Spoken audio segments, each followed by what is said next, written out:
ऊर्जावान मुख्यमंत्री योगी आदित्यनाथ जी, मंत्रिमंडल ने मेरे सहयोगी देश के रक्षा मंत्री श्रीमान राजनाथ सिंह जी, यूपी के उप मुख्यमंत्री, विधानसभा के अध्यक्ष श्री,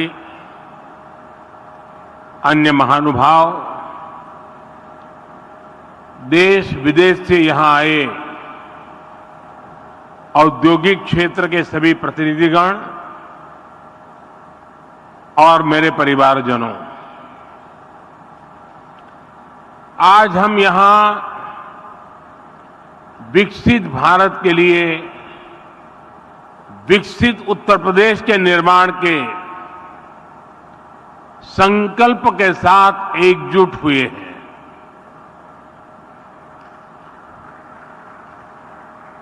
और मुझे बताया गया कि इस समय टेक्नोलॉजी के माध्यम से हमारे साथ यूपी की 400 से ज्यादा विधानसभा सीटों पर लाखों लोग इस कार्यक्रम के साथ जुड़े हुए हैं। जो लोग टेक्नोलॉजी से इस कार्यक्रम में जुड़े हैं, मैं मेरे इन सभी परिवारजनों का भी हृदय से स्वागत करता हूं। 7-8 वर्ष पहले हम सोच भी नहीं सकते थे कि उत्तर प्रदेश में भी निवेश और नौकरियों को लेकर ऐसा माहौल बनेगा। चारों तरफ अपराध, दंगे, छीना झपटी, यही खबरें आती रहती थी। उस दौरान अगर कोई कहता कि यूपी को विकसित बनाएंगे तो शायद कोई सुनने को भी तैयार नहीं होता, विश्वास करने का तो सवाल ही नहीं था। लेकिन आज देखिए, लाखों करोड़ रुपए का निवेश उत्तर प्रदेश की धरती पर उतर रहा है। और मैं उत्तर प्रदेश का सांसद हूं और मेरे उत्तर प्रदेश में जब होता है तो मुझे सबसे ज्यादा आनंद होता है।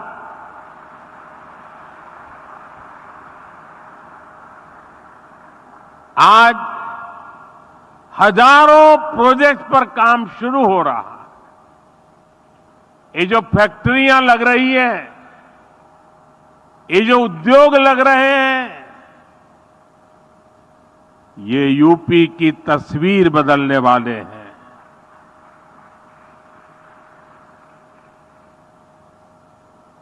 मैं सभी निवेशकों को और विशेषकर यूपी के सभी युवाओं को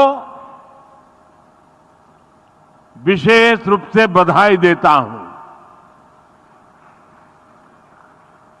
साथियों, यूपी में डबल इंजन की सरकार बने 7 वर्ष हो रहे हैं। बीते 7 वर्षों में प्रदेश में रेड टेप का जो कल्चर था, उस रेड टेप के कल्चर को खत्म करके रेड कारपेट कल्चर बन गया है। बीते 7 वर्षों में यूपी में क्राइम कम तो हुआ, बिजनेस कल्चर का विस्तार हुआ। बीते 7 वर्षों में यूपी में व्यापार, विकास और विश्वास का माहौल बना है।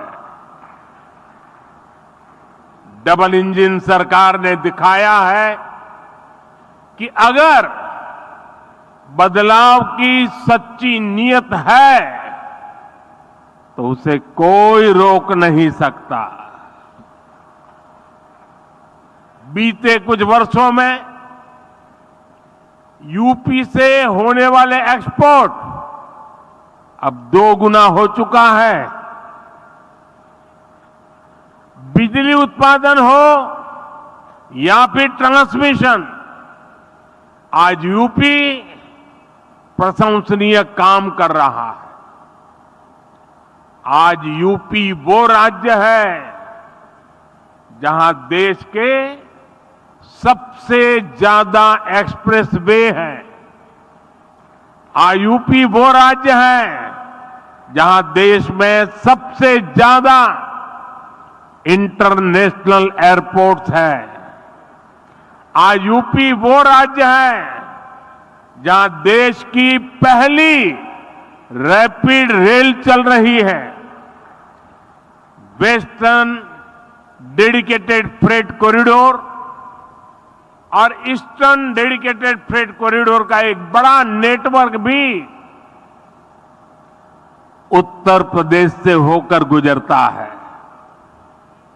यूपी में नदियों के विशाल नेटवर्क का इस्तेमाल भी मालवाहक जहाजों के लिए किया जा रहा है। इससे यूपी में आवाजाही आसान हो रही है, ट्रांसपोर्टेशन तेज और सस्ता हुआ है। साथियों, आज के इस कार्यक्रम का आकलन मैं सिर्फ निवेश के लिहाज से नहीं कर रहा हूं।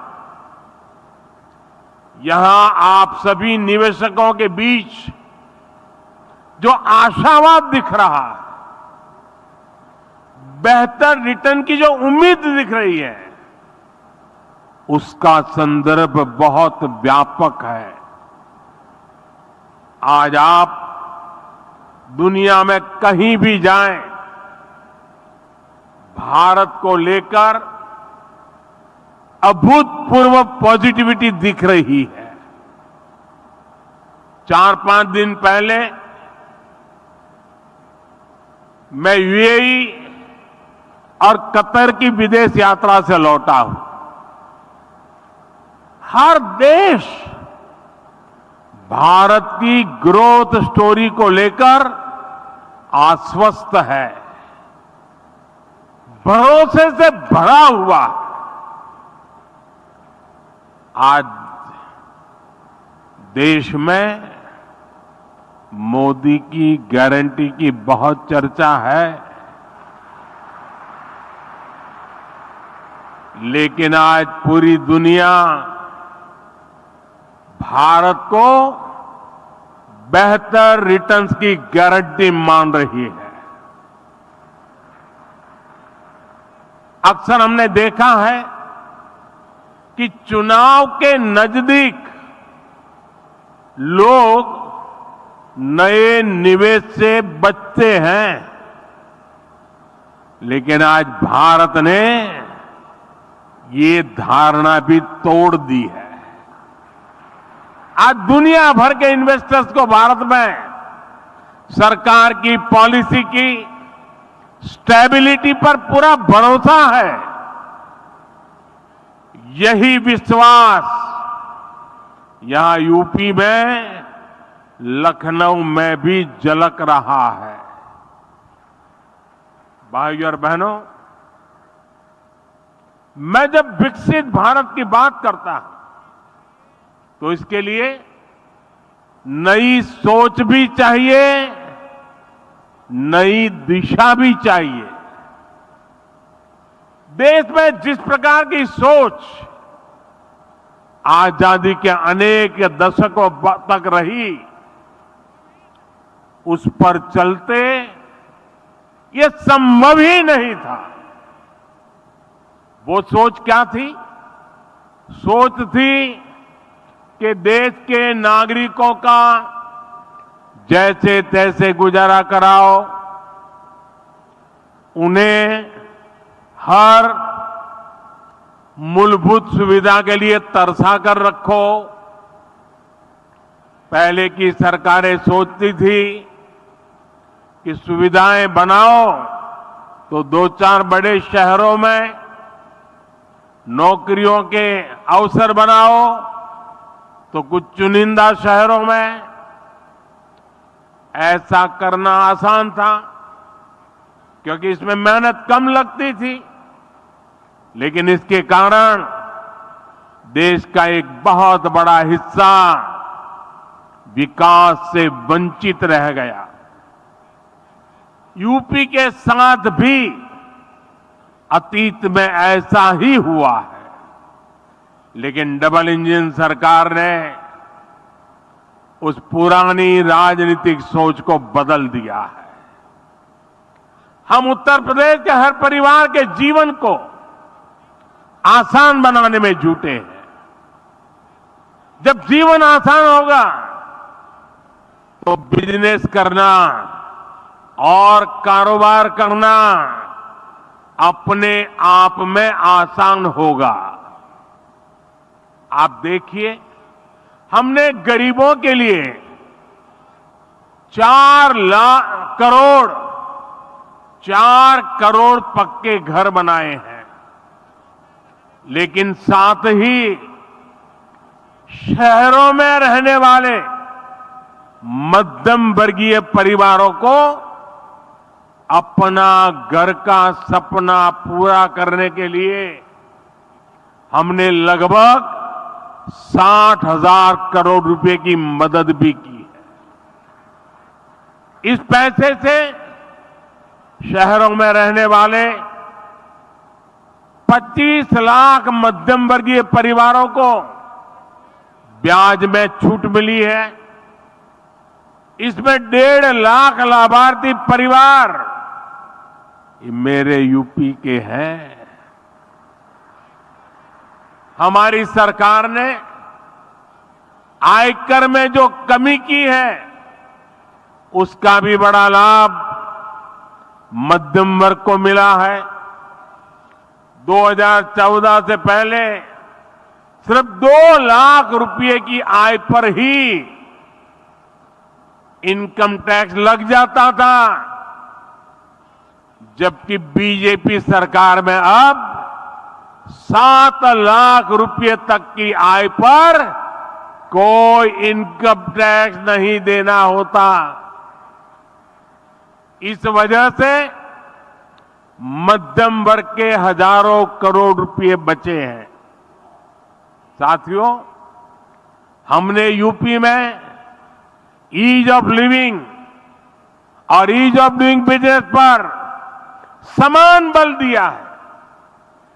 डबल इंजन सरकार का मकसद है कि कोई भी लाभार्थी किसी भी सरकारी योजना से वंचित न रहे। हाल में जो विकसित भारत संकल्प यात्रा हुई है, इसमें भी यूपी के लाखों लाभार्थियों को उनके घर के पास ही योजनाओं से जोड़ा गया है। मोदी की गारंटी वाली गाड़ी गांव-गांव, शहर-शहर पहुंची है। सैचुरेशन यानी 100% लाभ जब सरकार अपनी तरफ से लाभार्थियों तक पहुंचाती है तो वही सच्चा सामाजिक न्याय है। यही सच्चा सेक्युलरिज्म है। आप याद करिए, भ्रष्टाचार और भेदभाव का एक बहुत बड़ा कारण क्या होता है। पहले की सरकारों में लोगों को अपने ही लाभ पाने के लिए लंबी लंबी लाइनें लगानी पड़ती थी। एक खिड़की से दूसरी खिड़की तक कागज लेके भागदौड़ करनी पड़ती थी। अब हमारी सरकार खुद गरीब के दरवाजे पर आ रही है और ये मोदी की गारंटी है कि जब तक हर लाभार्थी को उसका हक नहीं मिल जाता, हमारी सरकार शांत नहीं बैठेगी। चाहे राशन हो, मुफ्त इलाज हो, पक्का घर हो, बिजली, पानी, गैस कनेक्शन हो, ये हर लाभार्थी को मिलता रहे। साथियों, मोदी आज उनको भी पूछ रहा है जिनको पहले किसी ने नहीं पूछा। शहरों में हमारे जो रेहड़ी पटरी ठेले वाले भाई बहन होते हैं, पहले इनकी मदद करने के बारे में किसी सरकार ने नहीं सोचा। इन लोगों के लिए हमारी सरकार पीएम स्वनिधि योजना लेकर आई। अभी तक इससे देश भर में रेहड़ी पटरी ठेले वालों को लगभग 10,000 करोड़ रुपए की मदद दी जा चुकी है। यहां यूपी में भी 22 लाख रेहड़ी पटरी ठेले वाले साथियों को इसका लाभ मिला है। पीएम स्वनिधि योजना का जो प्रभाव हुआ है वो दिखाता है कि जब गरीब को संबल मिलता है तो वो कुछ भी कर सकता है।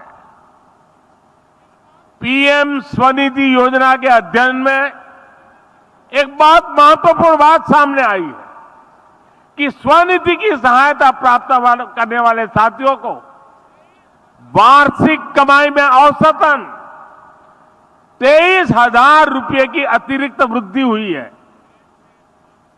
आप मुझे बताइए, ऐसे साथियों के लिए ये अतिरिक्त कमाई कितनी बड़ी शक्ति बन जाती है। पीएम स्वनिधि योजना ने रेहड़ी पटरी ठेले वालों की खरीद शक्ति को भी बढ़ा दिया है। एक और अध्ययन में पता चला है कि स्वनिधि योजना के करीब 75% लाभार्थी दलित, पिछड़े और आदिवासी भाई बहन हैं। इसमें भी लगभग आधी लाभार्थी हमारी बहनें हैं। पहले इन्हें बैंकों से कोई मदद नहीं मिलती थी क्योंकि इनके पास बैंकों को देने के लिए कोई गारंटी नहीं थी। आज इनके पास मोदी की गारंटी है और इसलिए उन्हें बैंकों से भी मदद मिल रही है। यही तो सामाजिक न्याय है जिसका सपना कभी जेपी ने देखा था, कभी लोहिया जी ने देखा था। साथियों, हमारी डबल इंजन सरकार के निर्णय और उसकी योजनाओं से सामाजिक न्याय और अर्थव्यवस्था दोनों को फायदा होता है। आपने लखपति दीदी के संकल्प के बारे में जरूर सुना होगा। बीते 10 वर्षों के दौरान हमने देश भर में 10 करोड़ बहनों को सेल्फ हेल्प ग्रुप से जोड़ा है। इनमें से अभी तक, आप उद्योग जगत के लोग हैं, जरा यह आंकड़ा सुनिए, अभी तक 1 करोड़ बहनों को लखपति दीदी बनाया जा चुका है। और अब सरकार ने तय किया है कि कुल 3 करोड़ बहनों को लखपति दीदी बना करके रहेंगे। हमारे देश में करीब 2.5 लाख ग्राम पंचायतें। आप कल्पना कीजिए कि 3 करोड़ लखपति दीदी बनने से हर ग्राम पंचायत में खरीद शक्ति कितनी बढ़ेगी। इसका बहनों के जीवन के साथ साथ ग्रामीण अर्थव्यवस्था पर बहुत सकारात्मक असर पड़ रहा है। भाइयों और बहनों, जब हम विकसित यूपी की बात करते हैं तो इसके पीछे एक और ताकत है। ये ताकत है यहां के एमएसएमई, यानी छोटे, लघु और कुटीर उद्योगों की ताकत। डबल इंजन सरकार बनने के बाद यूपी में एमएसएमई का अभूतपूर्व विस्तार हुआ। यहां एमएसएमई को हजारों करोड़ रुपए की मदद दी गई है। ये जो डिफेंस कॉरिडोर बन रहा है, जो नए इकोनॉमिक कॉरिडोर बन रहे हैं, इनसे भी एमएसएमई को बहुत लाभ होगा। साथियों, यूपी के करीब करीब हर जिले में कुटीर उद्योगों की एक पुरानी परंपरा है। कहीं ताले बनते हैं, कहीं पीतल की कारीगरी है, कहीं कालीन बनते हैं, कहीं चूड़ियां बनती हैं, कहीं मिट्टी की कलाकारी होती है, कहीं चिकनकारी का काम होता है। इस परंपरा को हम वन डिस्ट्रिक्ट वन प्रोडक्ट, एक जिला एक उत्पाद योजना से सशक्त कर रहे हैं। आज रेलवे स्टेशनों पर भी देखेंगे कि एक जिला एक उत्पाद योजना को कैसे प्रोत्साहित किया जा रहा है, प्रचारित किया जा रहा है। अब तो हम 13,000 करोड़ रुपए की पीएम विश्वकर्मा योजना लेकर भी आए हैं। ये योजना यूपी में परंपरागत रूप से हस्तशिल्प से जुड़े लाखों विश्वकर्मा परिवारों को आधुनिकता से जोड़ेगा। उन्हें अपना कारोबार बढ़ाने के लिए बैंकों से सस्ता और बिना गारंटी का ऋण दिलाने में मदद करेगी। भाइयों और बहनों, हमारी सरकार कैसे काम करती है, इसकी झलक आपको खिलौने बनाने वाले सेक्टर में भी मिलेगी। और मैं तो कांची का सांसद होने के नाते भी वहां बनने वाले लकड़ी के खिलौनों को प्रमोट करता ही रहता हूं। साथियों, कुछ साल पहले भारत अपने बच्चों के लिए अधिकतर खिलौने विदेशों से आयात करते थे। ये स्थिति तब थी जब भारत में खिलौनों की एक समृद्ध परंपरा रही है।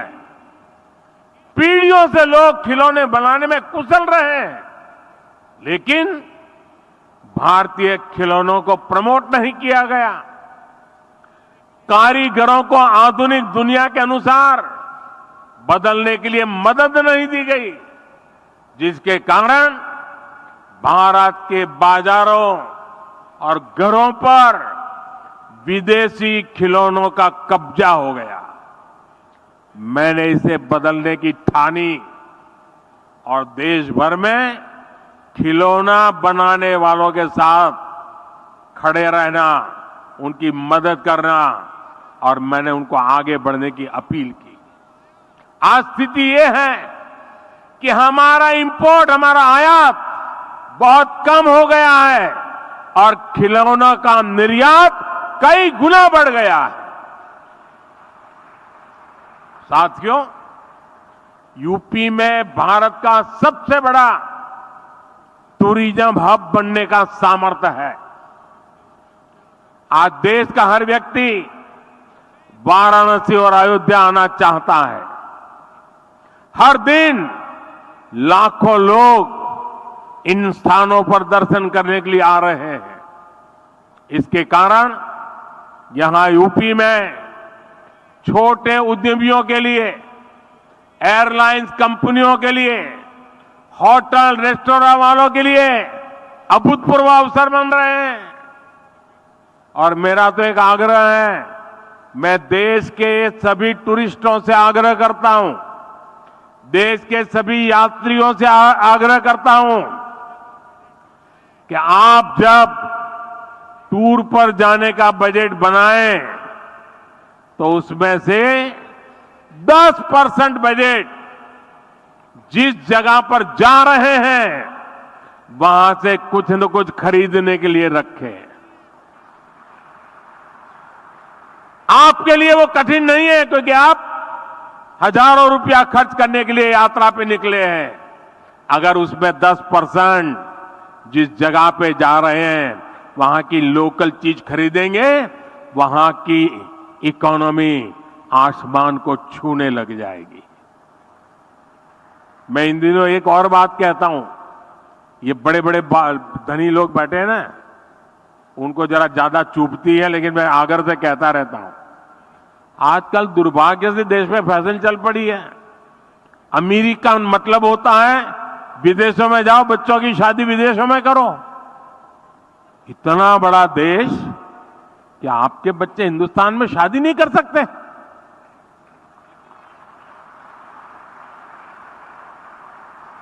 कितने लोगों को रोजगार मिलेगा? और जब से मैंने शुरू किया है मेड इन इंडिया, मुझे चिट्ठियां आ रही है, साहब हमने पैसा जमा कराया था, विदेश शादी करने वाले थे, लेकिन आपने कहा कैंसिल कर दिया है, अब हिंदुस्तान में शादी करेंगे।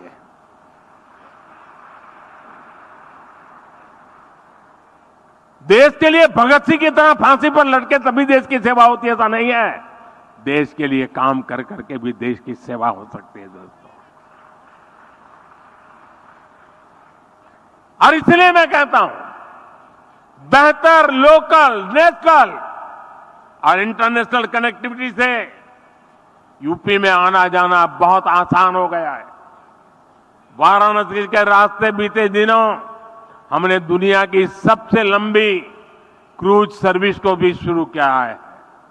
2025 में कुंभ मेले का आयोजन भी होने वाला है।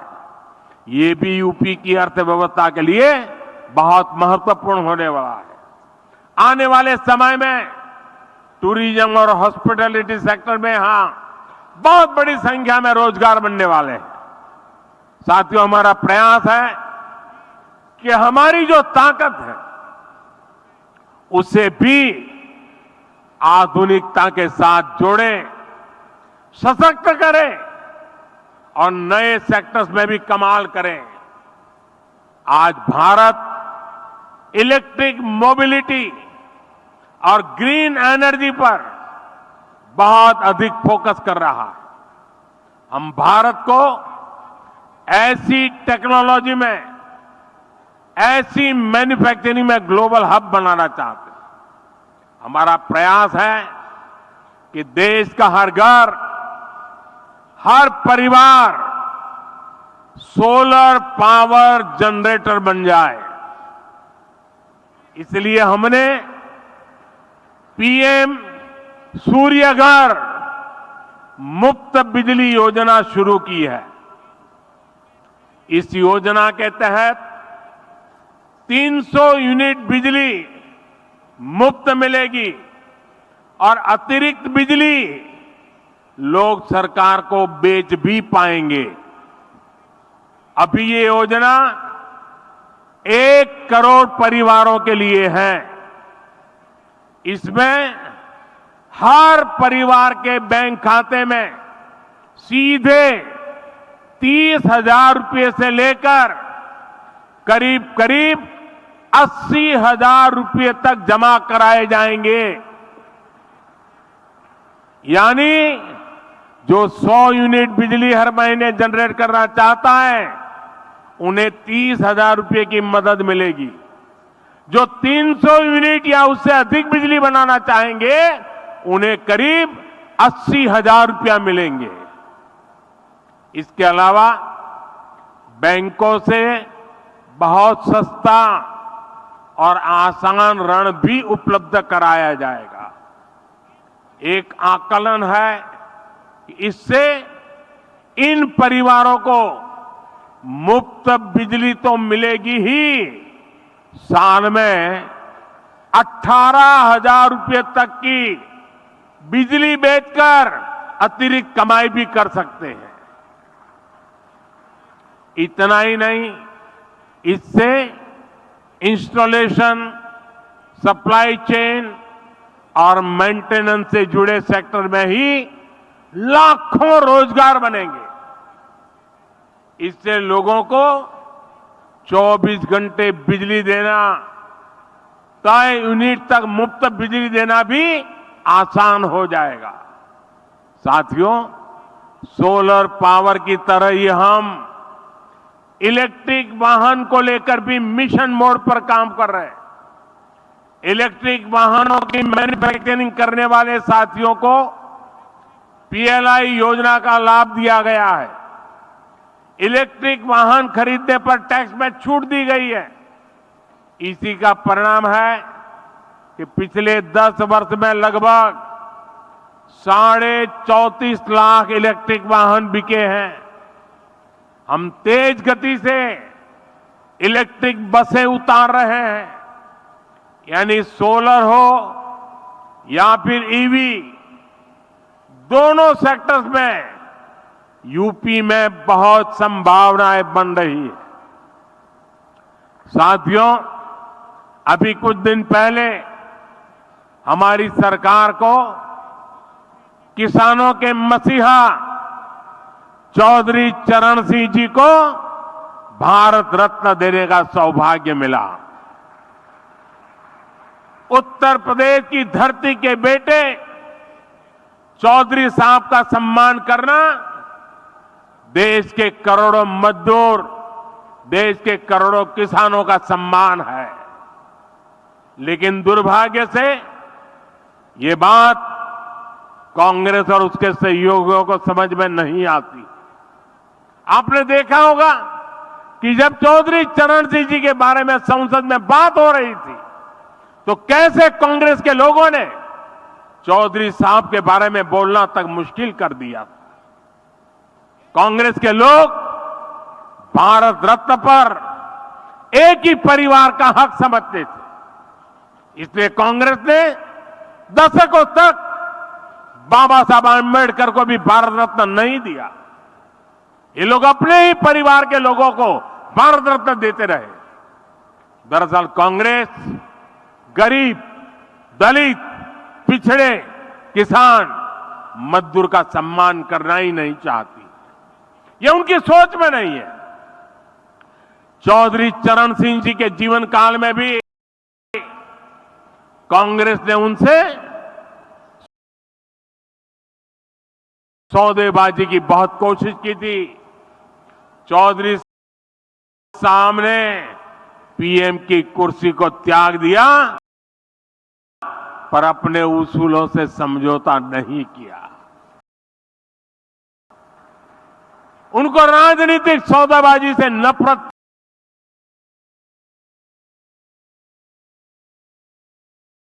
थी। लेकिन दुख की बात है कि उनका नाम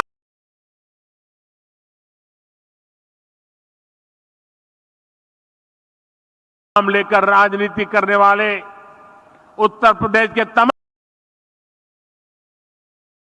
दलों ने चौधरी साहब की बात को नहीं माना। चौधरी साहब ने छोटे किसानों के लिए जो किया वो पूरा देश कभी नहीं भूल सकता। आज चौधरी साहब से प्रेरणा लेकर हम देश के किसानों को निरंतर सशक्त कर रहे हैं। साथियों, हम देश की खेती को एक नए रास्ते पर ले जाने के लिए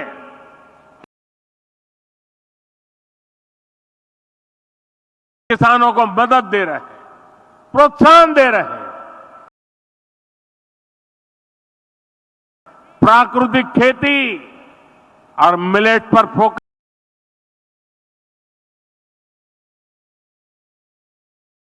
के पीछे भी यही ध्येय है।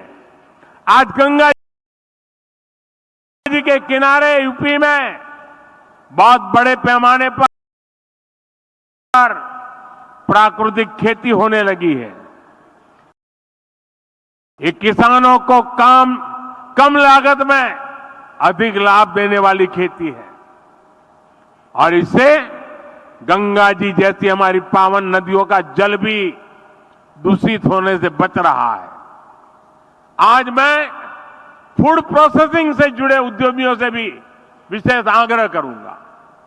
आपको जीरो इफेक्ट, जीरो डिफेक्ट के मंत्र पर ही काम करना चाहिए। आपको एक ही ध्येय के साथ काम करना चाहिए कि दुनिया भर के देशों के डाइनिंग टेबल पर कोई न कोई made in India food packet जरूर होना चाहिए।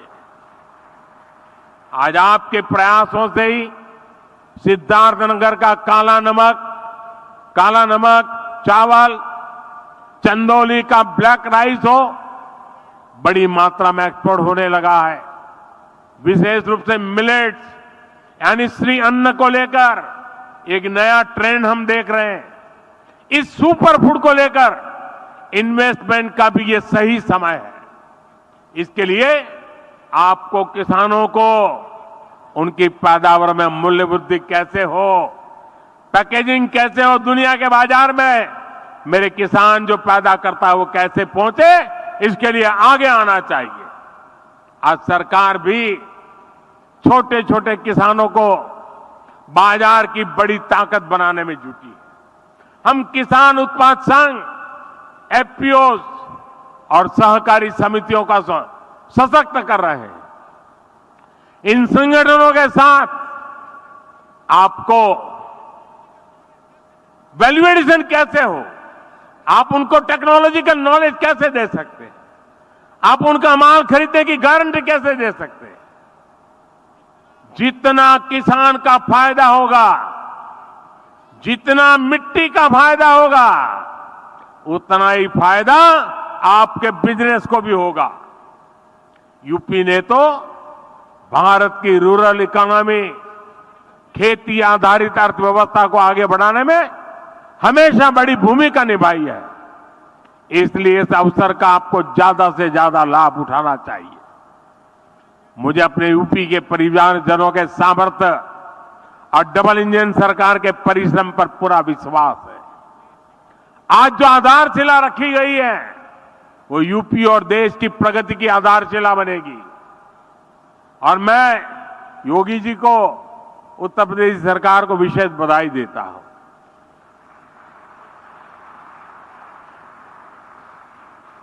हर हिंदुस्तानी को गर्व होता है जब हम सुनते हैं कि उत्तर प्रदेश ने ठान लिया है कि $1 ट्रिलियन की इकोनॉमी बनाएंगे।